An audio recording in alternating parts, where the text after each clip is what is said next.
सोमवारी कल्याणमध्ये श्री बाल चिकित्सालयात संध्याकाळी एका मराठी रिसेप्शनिस्टला गोकुलजा नामक परप्रांतीयाने बेदम मारहाण केली।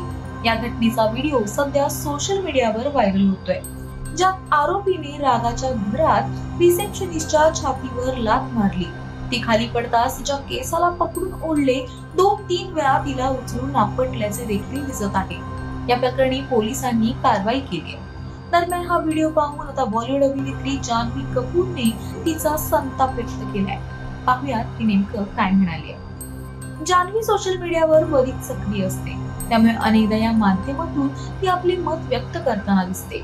काही दिवसांपूर्वी तिने हिंदी मराठी भाषा वादावरती सुद्धा आपली प्रतिक्रिया दिली होती।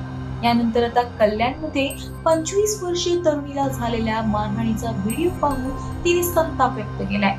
ही घटना 21 जुलै रोजी कल्याणच्या नांदिवली गावात एका खासगी रुग्णालयात घडली। यावर संताप व्यक्त करताना तिने सोशल मीडिया इंस्टाग्रामवर स्टोरी पोस्ट केली आहे, ज्यात तिने म्हटलंय, या माणसाला आधी अटक करा। असं वर्तन कसं काय खपवून घेतलं जातं? असं काय झालेलं ज्याने तो इतका संतापला आणि कोणावर तरी इतक्या अमानुषपणे त्याने हात उगारला? तुमच्यावर इतकेही संस्कार नाहीत का? असं कृत्य करताना जराही माणुसकी आडवी येत नाही? केलेल्या कृत्याबद्दल त्याला जराही वाईट वाटत नाही? तुम्ही असं कृत्य केल्यानंतर स्वस्थ कसे बसू शकता? लाज वाटायला हवी।